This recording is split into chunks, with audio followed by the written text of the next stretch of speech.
ಬಹುಶಃ ಮುಂದಿನ ನಮ್ಮ ದಿನಗಳಲ್ಲಿ ಪರಿಸ್ಥಿತಿ ಯಾವ ರೀತಿ ಆಗ್ತದೆ ಯಾರಿಗೂ ಕೂಡ ಊಹಿಸಲಿಕ್ಕೆ ಕೂಡ ಸಾಧ್ಯ ಇಲ್ಲ.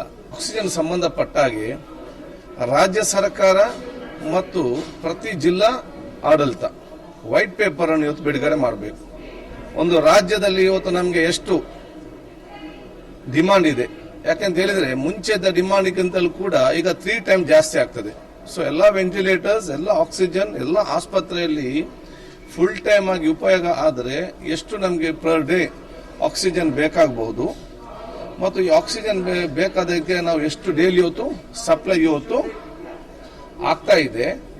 ಈ ಸಪ್ಲೈ ಆಗೋದರಲ್ಲಿ ಎಲ್ಲಿಂದ ನಮಗೆ ಎಷ್ಟೆಷ್ಟು ಇವತ್ತು ಲಿಕ್ವಿಡ್ ಆಕ್ಸಿಜನ್ ಇವತ್ತು ಬರ್ತದೆ, ಸ್ಪಷ್ಟವಾದ ವೈಟ್ ಪೇಪರ್ ಅನ್ನು ಬಹುಶಃ ಇವತ್ತು ರಾಜ್ಯ ಸರ್ಕಾರ ಇವತ್ತು ನಮ್ಗೆ ಎಲ್ಲರಿಗೂ ಕೂಡ ತಿಳಿಸಬೇಕು. ಯಾಕೆಲ್ಲ ಕೂಡ ಕನ್ಫ್ಯೂಷನ್ ಇದ್ದೇವೆ, ಶಾಸಕರು ಕೂಡ ಮಾಹಿತಿ ಸ್ಪಷ್ಟವಾಗಿ ಇವತ್ತು ಇರುವುದಿಲ್ಲ. ಹಿಂದಿಂದಲೂ ಕೂಡ ಕೇಳುವಾಗ ನಮ್ಮದು ಬೇಕಾದಷ್ಟು ಆಕ್ಸಿಜನ್ ಇದೆ, ಸಮಸ್ಯೆ ಇಲ್ಲ. ಪ್ರತಿಪಕ್ಷಗಳ ನಾಯಕರ ಸಿದ್ದರಾಮಯ್ಯನವರು ಮತ್ತು ಪಿಸಿ ಅಧ್ಯಕ್ಷ DK ಶಿವಕುಮಾರ್ ಅವರು 1 ವಾರ ಹಿಂದೆ ಆಕ್ಸಿಜನ್ ಕೊರತೆ ಬಗ್ಗೆ ಗಮನಿಸಿಲ್ಲದಾಗ ಏನು ಸಮಸ್ಯೆ ಇಲ್ಲ, ಬೇಕಾದಷ್ಟಿದೆ ಅಂತೇಳಿ ದಿವಸಕ್ಕೊಂದು ಮಿನಿಸ್ಟರ್ ಹೇಳ್ತಾರೆ. ಮತ್ತೆ ನಿನ್ನೆ ಚಾಮರಾಜನಗರ ನಡೆದಂತ ಆ ಒಂದು ದುರಂತ ಬಹುಶಃ ಯಾರು ಕಾರಣ ಅಂತೇಳಿ ಸರ್ಕಾರ ಇವತ್ತು ಹೇಳಬೇಕಾಗ್ತದೆ. ಸರ್ಕಾರದ ಏನು ವೈಫಲ್ಯತೆ ಏನಿದೆ ಅದು ಬಹುಶಃ ಅಲ್ಲಿಯ ಒಂದು ಕೈಗನ್ನಡಿಯಾಗಿ ನಮ್ಗೆ ನಿನ್ನೆ ಕಾರಣ ನಿಂತಿದೆ. ಸೊ ಈ ರೀತಿಯ ಸಾವನ್ನು ಯಾರು ಕೂಡ ಸಹಿಸಲಿಕ್ಕೆ ಸಾಧ್ಯ ಇಲ್ಲ. ಆದ ಕಾರಣ ಎಲ್ಲ ಜಿಲ್ಲೆಯಲ್ಲಿ ಕೂಡ ಇದು ಬಹಳ ಸ್ಪಷ್ಟತೆ ಬೇಕು. ಮುಂದಿನ ದಿನಗಳಲ್ಲಿ ನಮ್ಗೆ ಎಷ್ಟು ಬೇಕಾಗ್ಬೋದು ಅಂತೇಳಿ ಮತ್ತು ಏನು ಕ್ರಮ ಕೈಗೊಂಡಿದ್ದಾರೆ ಇದನ್ನು ನಾವು ಜಿಲ್ಲಾ ಮಟ್ಟದಲ್ಲಿ ಕೂಡ ನಾವು ಅದನ್ನು ಇವತ್ತು ಡಿಸ್ಕಸ್ ಮಾಡಿದ್ದೇವೆ. ಇಡೀ ನಮ್ಮ ದಕ್ಷಿಣ ಕನ್ನಡ ಜಿಲ್ಲೆಯ ಎಲ್ಲ ವೆಂಟಿಲೇಟರ್, ಎಲ್ಲ ಆಕ್ಸಿಜನ್ ಮತ್ತು ಹೈ ಫ್ಲೋ ಆಕ್ಸಿಜನ್ ಎಲ್ಲವೂ ಕೂಡ ಸೇರಿ ಎಷ್ಟು ಬೇಕಾಗ್ತದೆ ಮತ್ತು ಎಷ್ಟು ಡಿಮಾಂಡ್ ಎಷ್ಟು ಬರ್ತದೆ.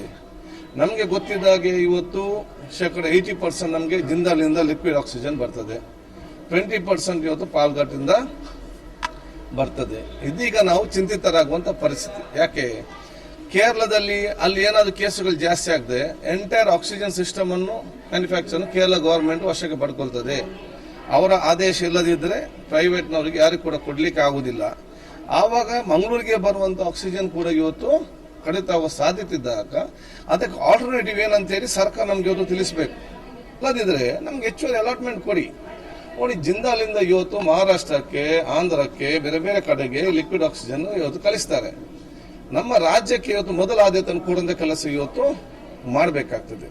ಅದು ಅಲ್ಲದೆ ರಾಜ್ಯದಲ್ಲಿ ಕೂಡ ಇವತ್ತು ಕೊಡುವಂತ ಏನು ನಮ್ಮ ಆಕ್ಸಿಜನ್ ಸಂಬಂಧಪಟ್ಟ ಹಾಗೆ ಏನು ಟಾರ್ಗೆಟ್ ಇದೆಯಾ ಅದನ್ನು ನಮಗೆ ಹೆಚ್ಚುವರಿ ಅಲಾಟ್ಮೆಂಟ್ ಆಗಬೇಕು. ಈ ಆಕ್ಸಿಜನ್ ಅಲಾಟ್ಮೆಂಟ್ ಮಾಡೋದು ಯಾರು? ಕೇಂದ್ರ ಸರ್ಕಾರ. ಕೇಂದ್ರ ಸರ್ಕಾರ ಹೆಚ್ಚುವರಿ ಅಲಾಟ್ಮೆಂಟ್ ಆದೇಶ ಮಾಡಿದ್ರೆ ಮಾತ್ರ ಇವತ್ತು ನಮಗೆ ಹೆಚ್ಚುವರಿ ಅಲಾಟ್ಮೆಂಟ್ ಸಿಗ್ತದೆ, ಇಲ್ಲಂದ್ರೆ ಯಾರನ್ನ ಕೂಡ ಸಿಗ್ಲಿಕ್ಕೆ ಸಾಧ್ಯ ಇಲ್ಲ.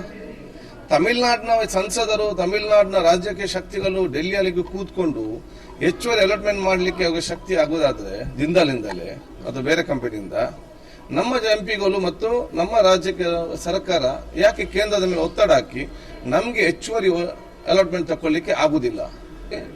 ಇದನ್ನು ಮೆಡಿಕಲ್ ಎಮರ್ಜೆನ್ಸಿ ಅಂತ ಈಗ ಡಿಕ್ಲೇರ್ ಮಾಡಬೇಕಾಗ್ತದೆ. ಮೆಡಿಕಲ್ ಎಮರ್ಜೆನ್ಸಿ ಸ್ಟೇಟ್ ಅಂತ ಡಿಕ್ಲೇರ್ ಮಾಡಿಕೊಂಡು ಇಲ್ಲಿಗೆ ಮೆಡಿಕಲ್ ಸಂಬಂಧಪಟ್ಟಂತ ಎಲ್ಲವನ್ನು ಕೂಡ ಸರ್ಕಾರ ಒಂದು ಅಧಿಕಾರ ತೆಗೆದುಕೊಳ್ಳುವಂತ ವ್ಯವಸ್ಥೆ ಕೂಡ ಕಾನೂನಲ್ಲಿ ಇದೆ, ಆಕ್ಟ್ ಅಲ್ಲಿ. ಸೊ ಇದನ್ನೆಲ್ಲ ಸರ್ಕಾರ ಪರಿಗಣಿಸಬೇಕು ಮತ್ತು ಜನರಿಗೆ ಗೊಂದಲವನ್ನು ಇವತ್ತು ದೂರ ಮಾಡಬೇಕು. ವ್ಯಾಕ್ಸಿನೇಷನ್ ಸಂಬಂಧಪಟ್ಟ ಕೂಡ ಏನು ಗೊಂದಲ ಇದೆಯಾ ಅದನ್ನು ಕೂಡ ಸರಿಪಡಿಸುವ ವಿಚಾರ ಆಗಬೇಕಾಗ್ತದೆ. ಎಲ್ಲಕ್ಕಿಂತಲೂ ಮಿಗಿಲಾಗಿ ಸರ್ಕಾರದ ಎಲ್ಲ ಮಂತ್ರಿಗಳು ಮತ್ತು ಮುಖ್ಯಮಂತ್ರಿಗಳ ಮಧ್ಯೆ ಕೋಆರ್ಡಿನೇಷನ್ ಬೇಕಂತ ಹೇಳಲಿಕ್ಕೆ ಬಯಸ್ತೇವೆ.